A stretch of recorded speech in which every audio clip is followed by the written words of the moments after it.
বুমরা চলেছিল বলে এতটা আমরা কম্পিটিশন দিতে পেরেছিলাম। আশ্বিনও তো ব্যাটিং করে, ওরও তো 6টা 100 রান আছে রে বাবা আন্তর্জাতিক ক্রিকেটে। তার মানে এটাকে তো অসম্মান করা হলো আশ্বিনকে। প্রথম অ্যাকাউন্টেবিলিটিটা আসে কোচের তরফ থেকে। একটা কোচিং করানোর একটা স্টাইল থাকে, একটা ওয়ে থাকে, সেটা এখনও ও শেখেনি। আমার মনে হয় শিখতে গিয়ে টাইম লাগবে, তার আগেই মনে হয় বিসিসিআই ওকে বিদায় করে দেবে। গম্ভীর হচ্ছে একমাত্র একটা হিপোক্রিট যাকে বলা হয়, যা বলে সেটা করে না। রোহিত শর্মাকে কেউ বাদ দিতে পারবে? আরে ভাই, আমি সঠিক সুযোগ যদি পেতাম না, আমি কাছাকাছি পৌঁছে যেতাম। সুযোগ দেওয়া হয়নি আমাকে, তার মানে এ নয় কি আমি ক্রিকেট বুঝি না। ঠিক মাসখানেক আগের কথা, আমরা ইন্টারভিউ করেছিলাম মনোজ তিওয়ারি। একাধিক বিষয়ে প্রশ্ন তুলেছিল এবং যেই প্রশ্ন তোলার পর সত্যিই শোরগোল পড়ে গেছিল বাংলা ক্রিকেটে। এক মাস পর টেস্ট চ্যাম্পিয়নশিপ ফাইনালে ভারত উঠতে ব্যর্থ হয়েছে, অস্ট্রেলিয়ায় হেরে গেছে। আরও একবার মনোজ তিওয়ারির কাছে এসেছি, তার কারণ যেগুলো বলেছিলেন কার্যত সেগুলোই ঠিক মনে হচ্ছে। মনোজদা, স্বজন পোষণের অভিযোগ ছিল ভারতীয় দলে, মনে হয়েছিল যে টিম খেলা উচিত সেই টিম খেলছে না। সিরিজে ভারত 3-1 হেরেছে, টেস্ট চ্যাম্পিয়নশিপ ফাইনালে উঠতে পারেনি, অশ্বিনের অবসর হয়েছে, ওভারঅল হয়েছে। যা বলেছিলে মনে হচ্ছে তাই তো ঠিক?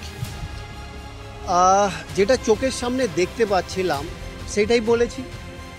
আর বলতে পেরেছিলাম কেন আন্তর্জাতিক ক্রিকেট আর 20 বছরের প্রথম শ্রেণীর ক্রিকেটের অভিজ্ঞতা আছে বলে। ছোটোবেলা থেকে নেতৃত্ব দিচ্ছি ভারতীয় আন্ডার-19, সিনিয়র বেঙ্গল, ইন্ডিয়া এ, জোন, সব কিছু অভিজ্ঞতা ছিল বলে দেখে বলতে পেরেছিলাম। এটা সময়ের অপেক্ষা ছিল। আর এটা 3-1 হয়েছে, নালে এটা 5-0 হতে পারতো যদি জসপ্রীত বুমরা না থাকতো। আর যদি ওয়েদার যদি না বাঁচাতো ইন্ডিয়াকে। ব্রিসবেনে তো ওয়েদার বাঁচিয়ে দিয়েছে, নালে এই ফলাফলটা 5-0 হতো। এবার অনেক রকমের সমস্যা ছিল প্রথম থেকেই দেখতে পাচ্ছিলাম। দেখো, খেলায় হার জিত আছে। অনেক সময় অপোজিশন ভালো ক্রিকেট খেলে, অনেক সময় খারাপ ক্রিকেটও খেলে। কিন্তু আমি যে প্রশ্নগুলো তুলেছিলাম বা যেটা বলেছিলাম সেটা হচ্ছিল প্রসেসের ওপরে। প্রসেসটা কি, সঠিক প্রসেস ফলো হচ্ছে কি হচ্ছে না সব ক্ষেত্রে, সেটা দেখার বিষয় ছিল। সেখানে আমরা দেখতে পাইনি। কেন প্রথম টেস্ট ম্যাচে আমরা ইন্ডিয়া জিতেছিলাম, সেটা জসপ্রীত বুমরা এসেই প্রথম দিকে উইকেট ফেলেছিল বলে আমরা ম্যাচে কামব্যাক করতে পেরেছিলাম, নালে ওই ম্যাচটাও অসুবিধার মধ্যে আমরা পড়তে পারতাম।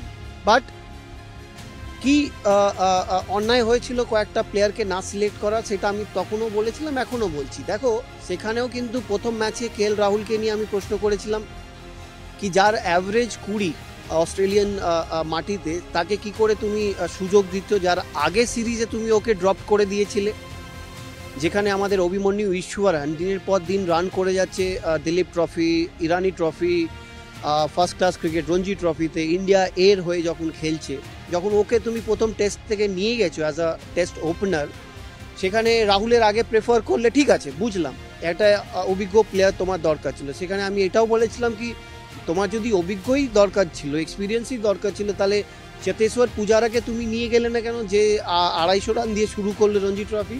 সেখানে ভুলটা করেছিল। তারপরে ঠিক আছে, অভিমন্যুর আগে KLকে খেলালে সেটা মানা যায়, কিন্তু কি করে অভিমন্যু ঈশ্বরনের আগে দেবদত্ত পাডিক্কালকে তুমি খেলালে? এবার দেবদত্ত পাডিক্কাল টেস্ট স্কোয়াডেই ছিল না প্রথমে। তুমি তার খেলা দেখলে ইন্ডিয়া এ অস্ট্রেলিয়া এর মাঝখানে সে 80-80 করে দিল বলে তুমি ওকে খেলি দিলে, ঈশ্বরনকে বাদ দিয়ে। তো এই যে মেসেজটা কি দিলে? ঈশ্বরন পুরো সিরিজটা জল বয়ে চলে এলো, একটা ম্যাচও খেললো না। ডোমেস্টিকে এত রান করার পর সিলেক্ট হলো কিন্তু খেললো না। যে কোনো প্লেয়ার, বাংলার ক্রিকেটার হিসেবে বলছি না, তার তো মনোবল ভেঙে যেতে বাধ্য। ভেঙে গেছে তো।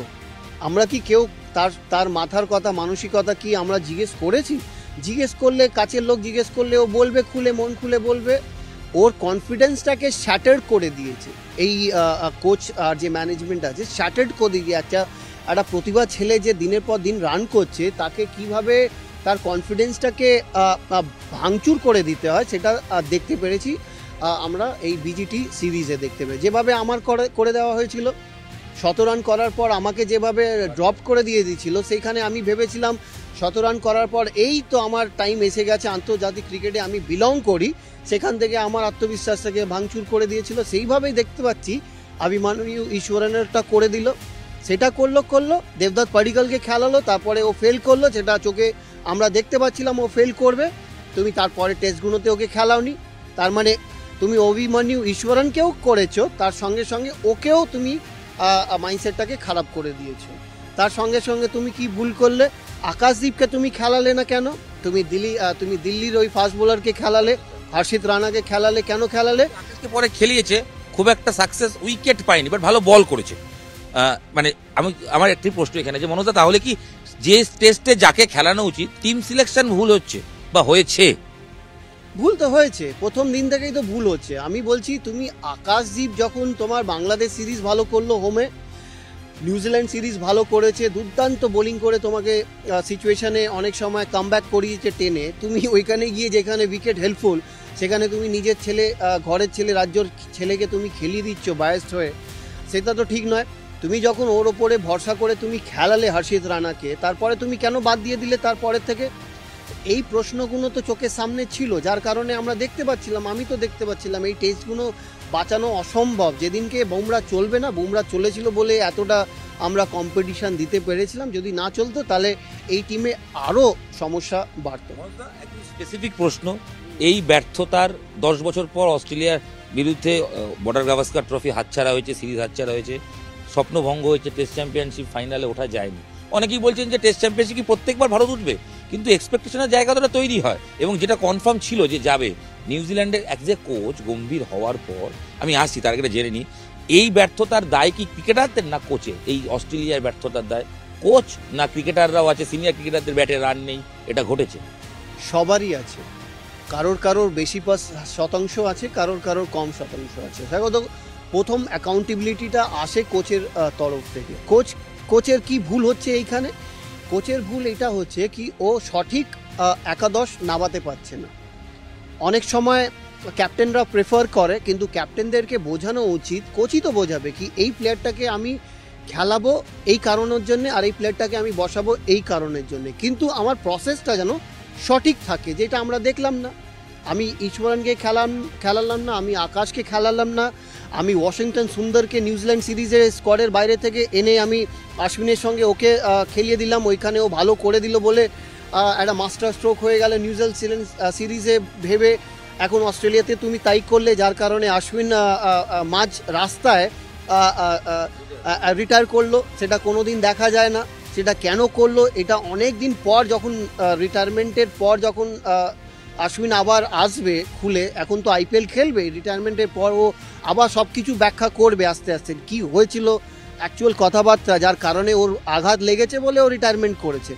ওয়াশিংটন সুন্দরকে তুমি বাইরে থেকে নিয়ে আসছো, যেখানে তোমার অলরেডি আশ্বিনের মতন একটা বোলার আছে, তুমি ওর সঙ্গে ওকে খেলিয়ে তুমি আশ্বিনকে বসিয়ে ওকে খেলাচ্ছ জাস্ট বিকজ ও একটু ব্যাটিং করে দেয়। আশ্বিনে তো ব্যাটিং করে, ওরও তো 6টা 100 রান আছে রে বাবা আন্তর্জাতিক ক্রিকেটে। তার মানে এটাকে তো অসম্মান করা হলো আশ্বিনকে। কোচ জবে থেকে এসেছে আমরা সবই দেখেছি, কেকেআরের হয়ে যখন করতো, তোমার লখনউয়ের হয়ে যখন করতো, ও যেভাবে করতো ওইভাবে ইন্ডিয়ান টিম চলে না, ওইভাবে T20 ফরম্যাট চলে, কিন্তু টেস্ট ক্রিকেট চলে না। যে T20-র কোচ, সে আলটিমেট ভারতীয় কোচ হয়ে গেছে, টেস্ট দলের কোনো অভিজ্ঞতা কোচিং ছিল না, যার ফল এই ব্যর্থতা। এবং গম্ভীর এটা মনস্তি নিশ্চয়ই জানে যে অলরেডি সিডনি টেস্টের আগের মেলবোর্নে হারের পর ড্রেসিং রুমে গিয়ে এনাফ ইজ এনাফ, এবং ড্রেসিং রুমে যে খবর এসছে, যে খবর প্রকাশ হয়েছে, তাদের বিতর্ক হয়েছে, কিছু প্লেয়ারকে রীতিমতো ধমকেছে মিনস তারা তার কথা শুনছে না, তাদের ফ্লোয়ে ক্রিকেট খেলছে, শোনা যাচ্ছে এটা ঋষভ পান্ত। তো আলটিমেট ড্রেসিং রুমে গন্ডগোল হচ্ছে, এবং রোহিত শর্মাকেও লাস্ট ম্যাচ বসতে, যদিও রোহিত নিজে বলছেন তিনি নিজের স্বার্থে বসেছেন, যদি অনেকের মনে হচ্ছে রোহিত লাস্ট টেস্ট ম্যাচ খেলে ফেলেছে। মনস্তির কি মনে হয়? না, আমি তো বলেছিলাম প্রথম ইন্টারভিউ যেটা নিয়েছিল 1 মাস আগে, সেখানে কি বলেছিলাম কি এই লড়াই, এই ঝগড়াগুলো টিমের মধ্যে হচ্ছে, এটা হবেই, মানে এটা স্বাভাবিক। একটা ক্ল্যারিটি যদি না থাকে, একটা কোচিং করানোর একটা স্টাইল থাকে, একটা ওয়ে থাকে, সেটা এখনও ও শেখেনি।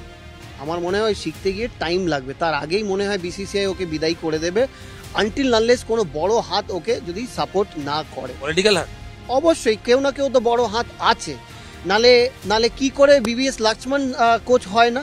তা গম্ভীর কি করে এলো তাহলে অ্যাজ আ ইন্ডিয়ান কোচ?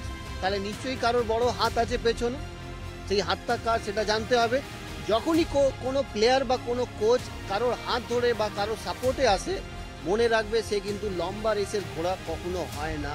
সেখানে কিন্তু ফেলিয়ার আসবেই আসবে, আর ফেলিয়ার এসেছে। আর ওরই কোচিং কেরিয়ারে, ছোট্ট কোচিং কেরিয়ারে এই ফেলিয়ারগুলো এসেছে। 27 অব্দি কন্ট্রাক্ট, দলের batting coach Abhishek Nayar, bowling coach Morne Morkel. পুরো সিরিজটায় ভারত 200 রান করেছে কোন ইনিংসে খুব একটা খেয়াল করছে না, মানে পার্ট ছেড়ে দিলে। তো 160-70 করলে তো টেস্ট ম্যাচ জেতা যায় না। তো ব্যাটিং কোচের ভূমিকা বা support staff as a Morne Morkel bowling coach ভূমিকাটা কি, মানে কি করেন তারা?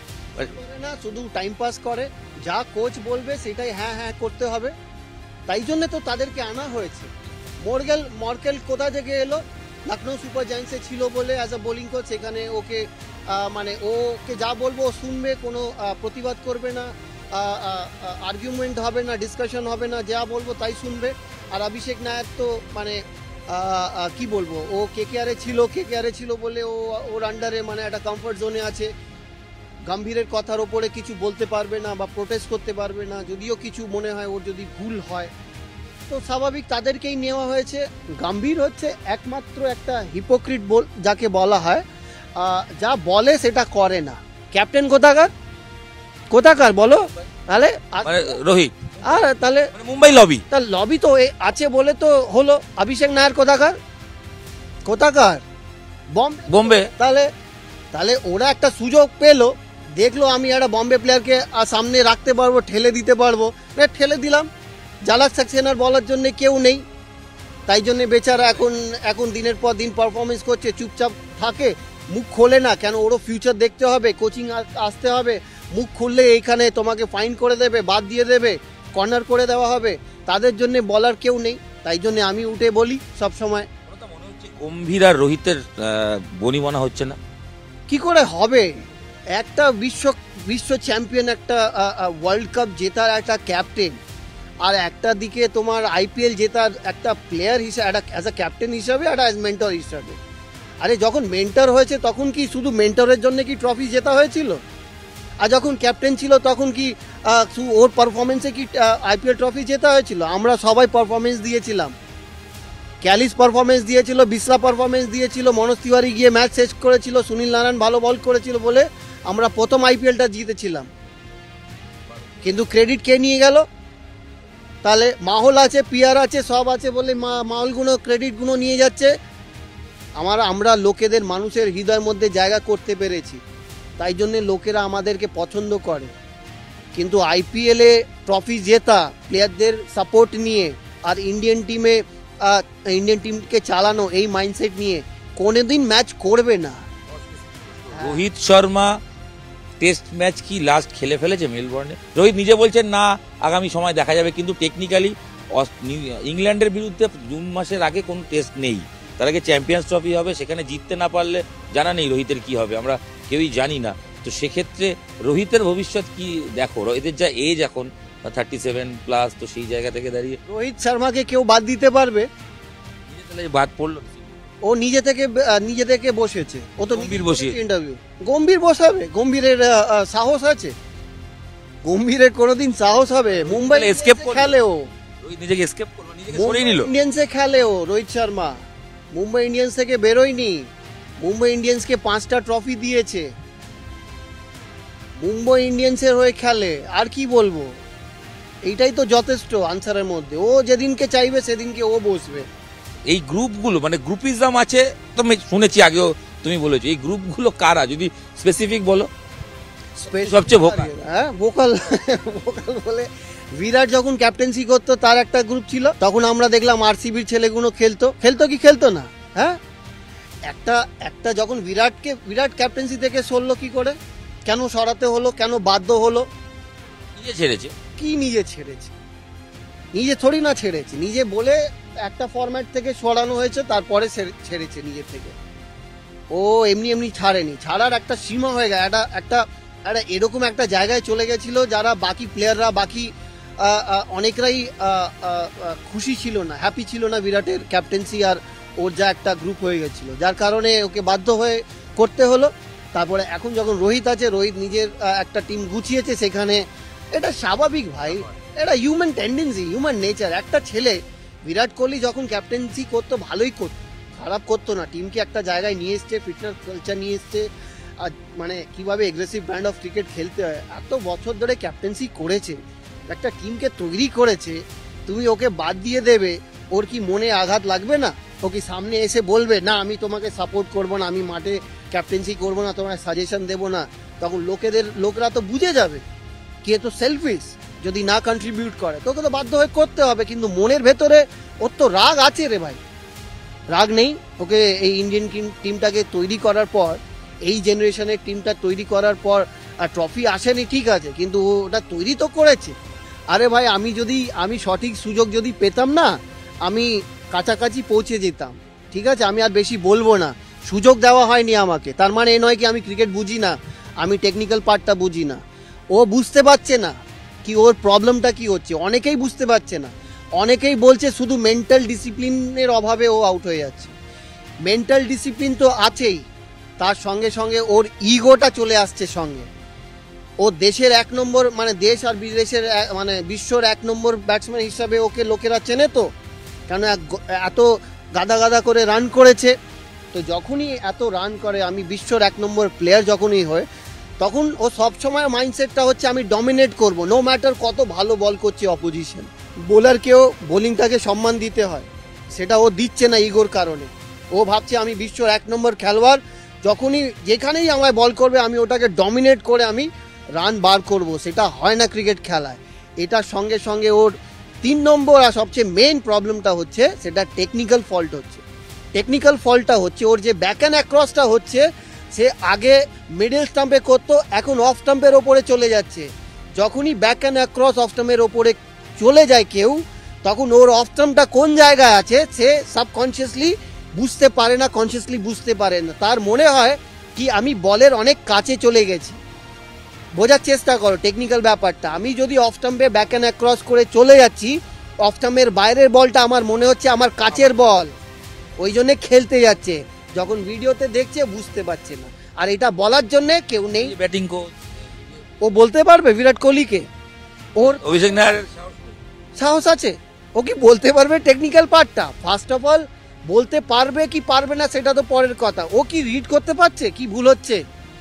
আরে এইগুলো দেখার বিষয়, এটা ডিটেলে তোমাকে দেখতে হবে, তার জ্ঞান হতে হবে, সেটা জানতে হবে। ও কি লেভেল 2 আছে কি লেভেল 3 কোচ আছে সেটা জানতে হবে। আমরা কেউ জানি না ও লেভেল 3 আছে কি নয়। একটা ইন্ডিয়ান টিমে যে কোচের সিলেক্ট হয়েছে তার লেভেলটা কি সেটা তো আমরা সবাই, আমাদের দেশের সবকটা খেলা প্রেমীদের কি কোনো কোচিং লেভেল আছে সেটা তো জানা দরকার।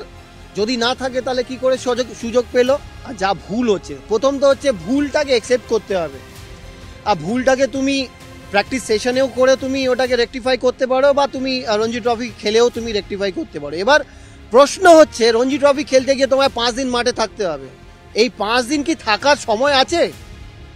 ওই মাইন্ডসেটটা আছে কি আমি ওই এনার্জিটা দেবো? আবার গিয়ে যদি প্রথম বলে আউট হয়ে যায় তাহলে কি ও টিমের সঙ্গে থাকবে 5 দিন? সেটা হচ্ছে প্রশ্ন। এবার সঠিক নিজের টেকনিকটাকে সঠিক করার জন্যে, এত বড় প্লেয়ার কেউ বলতে পারছে না ওকে ওই জায়গাটা। আমি অবশ্যই আগামীকাল ইনস্টাগ্রাম লাইভ করব, সেখানে আমি ওই ভিডিওটা করব, বলবো। যদি ওই কথাটা ওর কানে যায়, অবশ্যই যদি কাজে লাগাতে পারে তাহলে বেনিফিট হবেই। অনেক রিসার্চ করে আমি দেখেছি, ওর তুমি ভিডিওসগুলো বার করে দেখে নেবে, সেটা মেলাবে, তখন বুঝতে পারবে কি বলছি।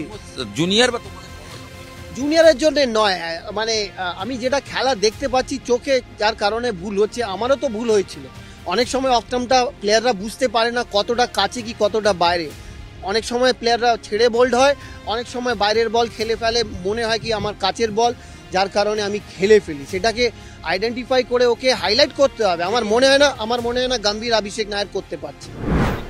আমরা কথা বলছিলাম মনোজ তিওয়ারির সঙ্গে, এবং মনোজ তিওয়ারি স্পষ্ট কথা চিরকাল বলেন, আরও একবার বলে দিলেন কোচের সমস্যা যেখানে যেখানে আছে, কোচ সাপোর্ট স্টাফদের যে ভুল আছে সেই জায়গাগুলো স্পষ্ট করে তুলে দিলেন, এবং বিরাটের কোথায় সমস্যা আছে খুব টেকনিক্যালি ব্যাখ্যা করে দিলেন। আর তার সঙ্গে আরও এক ঝাঁক বিতর্কিত মন্তব্য করলেন। কি অশ্বিনের অবসরের জন্য দায়ী কার্যত গম্ভীর বলে দিলেন, ড্রেসিং রুম চালাতে ব্যর্থ গম্ভীর সেটাও বললেন। শুনলেন তো ইন্টারভিউটা, মনোজ তিওয়ারি যখন নিউজ 18 বাংলায় বসেন তখন কিভাবে এক্সক্লুসিভ এই বিস্ফোরক কথাগুলো বলেন।